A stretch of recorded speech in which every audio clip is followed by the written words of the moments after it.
Are you an iced coffee fan? A lot of you are.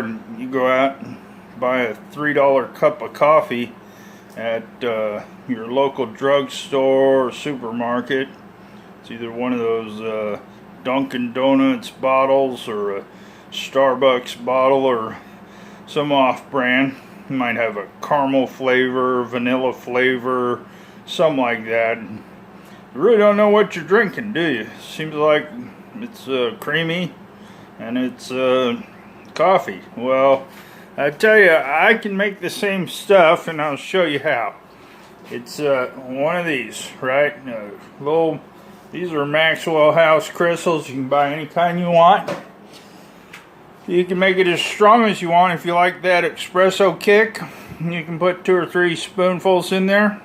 You know, just a teaspoon or whatever. Not a heaping tablespoon, but if you like a heaping tablespoon, go for it. You know, you just don't want to intake too much caffeine at once. But then you gotta put it in a cup of coffee, in a cup like that. What you do is you put the coffee at the bottom of the cup.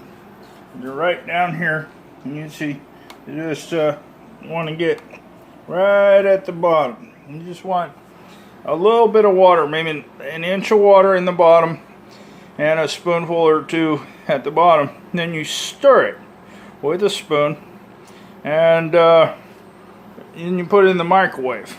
You put it in the microwave for 30 seconds. That much water is going to be hot. You need to be hot because you want to put sugar in there, and you want the sugar to go in solution before you add anything else. You don't add water to this coffee.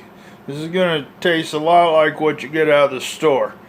And what you add is you fill the rest of the cup up with milk, but first you want to stir in the sugar.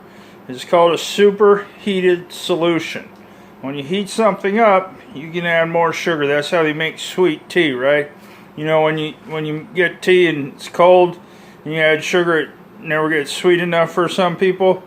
Well, that's because only a certain amount of sugar will go into solution at that cool temperature. When you get it hot enough, then more sugar goes into solution. Then when you cool it, you have a sweeter tea. The same is true with iced coffees like this. You want to do the espresso kind of kick, add the sugar, stir it up, and then add your milk and ice. So you can see this cup. I filled it up.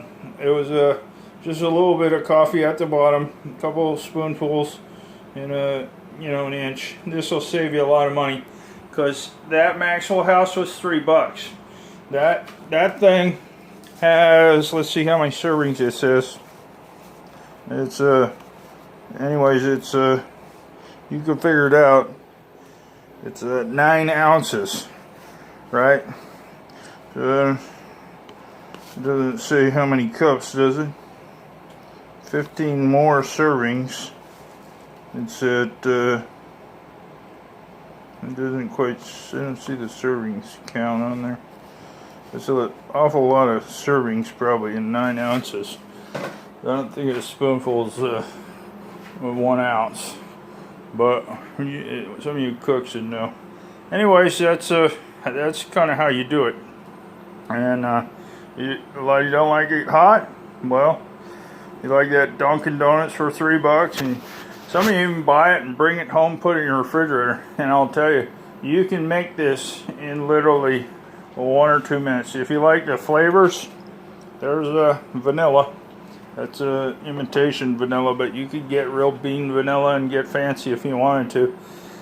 If you have an espresso machine, you can make the same thing. The way I figured out how to make this was this guy told me there's something called coffee milk.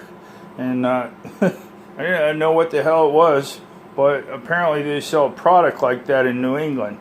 And a bunch of people up there drink it. He told me to make some coffee milk. I was over there at his house watching TV, watching a football game. He said, okay, well, I don't really know how. He said, you know, it's in there, it's easy. Just follow the directions. So, okay. So I went and got some crystals and some milk and make coffee milk. You can actually make it with the other kind of coffee too, with the grinds. But you got to make your coffee super strong to hit it. in one of these cups, because you need it, a whole cup of coffee in a very small volume. So that's how you do it.